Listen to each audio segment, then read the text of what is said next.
தன் ஆட்சிக்கட்டில் இருக்கிறார். அதை அப்புறப்பட்ட கடமை நமக்கு இருக்கிறது. எவ்வளவு பெரிய நாகரிகமான மாநிலம் தெரியுமா இந்த மாநிலம்? எத்தனை நேர்த்தியான சுமூகமான அணுகுமுறையோடு காமராஜராக இருந்தாலும், பக்தவச்சலமாக இருந்தாலும், பேரறிஞர் அண்ணாவாக இருந்தாலும், பெரியாராக இருந்தாலும், ராஜாஜியாக இருந்தாலும், கலைஞராக இருந்தாலும், மாண்புமிகு முத்துவேல் கருணாநிதி ஸ்டாலின் என்ற மகத்தான இன்றைய தலைவராக இருந்தாலும், நாகரிகத்தினுடைய உச்சியை எதிரும் புதிருமாக இருந்த காலத்திலேயே தொட்டவர்கள். அந்த நாகரிகம் தான் தமிழ்நாட்டுடைய அடையாளம். சாதனைகளை சொல்லலாம், என்ன இந்த புதுசா வந்து ஜென்செட்டுக்கு தெரிய மாட்டேங்குது, நாம எங்க இருந்து வந்தோன்னே தெரிய மாட்டேங்குது. இப்ப இவ்வளவு வெளிச்சம் இருக்குது, இந்த வெளிச்சம் இவ்வளவு மின்சாரம் கலைஞர் வருவதற்கு முன்னால் உங்களுக்கு சாத்தியமா? சாத்தியமா? நான் உங்களுக்கு சொல்றேன், 1969 மின்சாரத்துறை அமைச்சர் பண்டுட்டி ராமச்சந்திரன் அவர் மின்சாரத்துறை அமைச்சராக இருக்கும்போது தமிழ்நாடு சட்டமன்றத்தில் காங்கிரஸ் கட்சியினுடைய உறுப்பினர் கேள்வி கேட்கிறார். சென்னைக்கு வந்துருச்சு மின்சாரம், திருச்சிக்கு வந்துருச்சு, தஞ்சாவூருக்கு வந்துருச்சு, திருநெல்வேலிக்கு வந்துருச்சு, கோயம்புத்தூருக்கு வந்துருச்சு, சேலத்துக்கு வந்துருச்சு, ஆனால் இன்னமும் தாலுகாவுக்கோ கிராமத்துக்கோ இன்னும் வரவில்லை. கேட்டது 69 70. எல்லா கிராமத்திற்கும் ஏறத்தாழ 12,000 கிராமங்கள் இருக்கிறது, ஊராட்சிகள் இருக்கிறது. இந்த 12,000க்கும் மேற்பட்ட கிராமங்களுக்கு மின்சாரத்தை கொண்டு போகிற திட்டம் ஏதாவது இருக்கிறதா இந்த அரசாங்கத்திடம் இருந்து கேட்டவர் காங்கிரஸ் கட்சியின் உறுப்பினர். கலைஞர் முதலமைச்சர். பண்டுட்டி ராமச்சந்திரன் சிரித்துக் கொண்டே சொன்னார், அது எப்படி சாத்தியம்?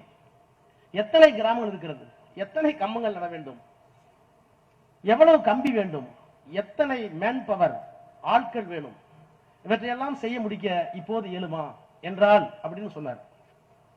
கலைஞர் ஒலிவாங்கியை தட்டிவிட்டு முதலமைச்சர் எழுந்தார். மாண்புமிகு பேரவைத் தலைவர்களே, மின்சாரத்துறை அமைச்சர் அது சாத்தியம் இல்லை என்பதை போல இங்கே ஒரு தனித்த குரலில் பேசினார்.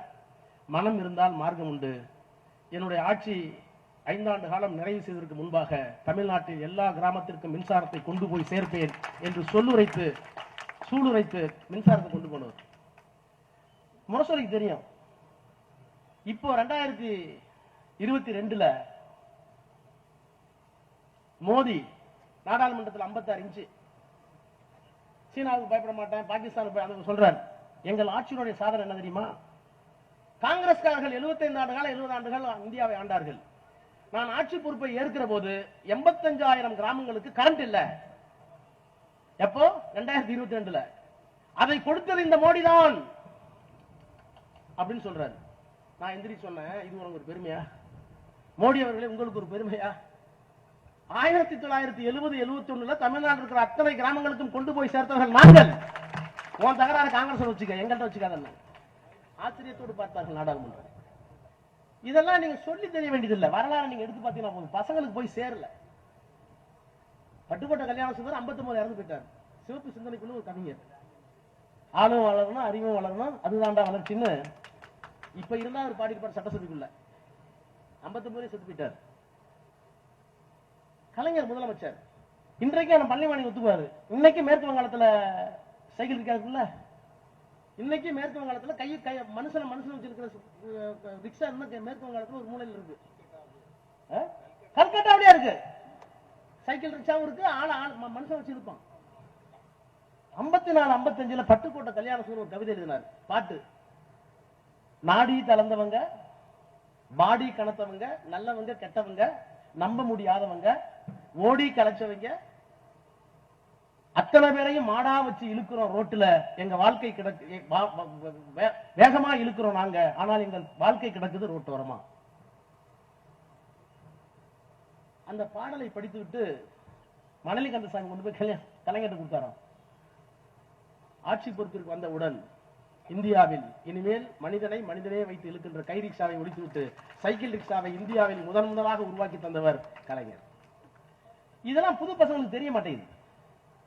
இப்ப நான் ஒரு விவசாய குடும்பத்தில் 8வது பையன். 30ஆம் தேதி ஆச்சுன்னா எங்க அப்பாவுக்கு விவசாயிக்கு ஒரு 15 ஏக்கர் 16 ஏக்கர் நல்ல 2 கிணறு. 30ஆம் தேதி ஆச்சுன்னா பீஸ் கட்டை பிடிக்கிறவங்க பயம் இருக்கும். ஏன்னா மாச சம்பளம் என்ன, எங்க அப்பா என்ன டெப்டி கலெக்டர் உத்தியோகமா தாரா? ஒவ்வொரு மாசமும் 30ஆம் தேதிக்குள்ள பணம் கட்டணும். பாத்திருக்கீங்களா ஊர்ல? நல்ல கதிர் நிறைஞ்சிருக்கும்.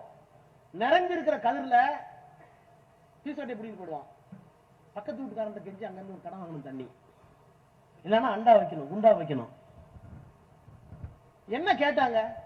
கொடுத்து கொடுத்து சிவந்த கரம் எம்ஜிஆர் முதலமைச்சர். நாராயணசாமி நாயுடுன்னு ஒரு பெரிய விவசாய சங்க தலைவர் தமிழ்நாட்டில் இருந்தார். இன்னைக்கு நினைவிடலாம் கோயம்புத்தூர் கட்டிருந்தோம். ஒரு 10,000 பேத்தை கூட்டிட்டு கோட்டையை நோக்கி ஒரு பெரிய பேரணி நடத்தினார் எம்ஜிஆர் முதலமைச்சர். என்ன கேட்டார்? உழுதவன் கணக்கு பார்த்தால் உலக்கு கூட மிஞ்சவில்லை. ஒரு யூனிட் கரண்ட் ஒரு பைசா குறைங்கினார். ஒரு யூனிட் கரண்ட்டுக்கு ஒரு பைசா குறைங்க எம்ஜிஆர் கட்ட முடியல. அண்டா குண்டாவெல்லாம் வைக்கிறோம், நீங்க சும்மாலாம் தர வேணாம், ஒரு யூனிட் கரண்ட்டுக்கு ஒரு பைசா குறைங்க. அன்றைக்கு கொடுத்து கொடுத்து சிவந்த சரம் எம்ஜிஆர் தடியடி நடத்தினார், துப்பாக்கி சூடு நடத்தினார். இது வரலாறு. மீண்டும் கலைஞர் 89 ஆட்சி பொறுப்பிற்கு வந்தார். அதே நாயுடு கூப்பிட்டு கேட்டார், என்ன கேட்டீங்க? ஒரு யூனிட் கரண்ட்டுக்கு ஒரு பைசா குறைக்க சொன்னீங்க. எம்ஜிஆர் வேணா திரைக்க வச்சிருந்திருக்கலாம். நான் இசையும் வேளாண்மையும் ஒன்றாக வைத்து கிராமத்தில் இருந்து வந்தவன். எங்க அப்பா ஒரு விவசாயி. எனக்கு நாட்டு தெரியும், நடவு தெரியும், வரப்பு தெரியும், வாய்க்கால் தெரியும், சேறு தெரியும், உழவு தெரியும், எல்லாம் தெரியும். இப்போது நான் அறிவிக்கிறேன், இனிமேல் தமிழ்நாட்டில் ஒரு யூனிட் கரண்ட்டுக்கு ஒரு பைசா கூட செலுத்த தேவையில்லை என்று முதலாக உத்தரவு போட்டது கலைஞர் தான். பெண்களுக்கு சொத்திலே சமபங்கு எப்ப கொண்டு வந்தோம்? காங்கிரஸ் எப்ப கொண்டு வந்தாங்க? தமிழ்நாட்டில் கலைஞரால் கொண்டு வரப்பட்ட எந்த திட்டமும் ஒன்றிய அரசால் நிறைவேற்றப்பட வேண்டுமானால் குறைந்தது 20 ஆண்டுகளுக்கு பிறகுதான் அது நடைமுறைக்கு சாத்தியமாக இருக்கிறது.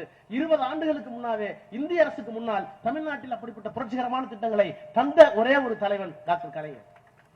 இப்ப எனக்கு அதெல்லாம் கூட பிரச்சனை இல்ல. குடிநீர்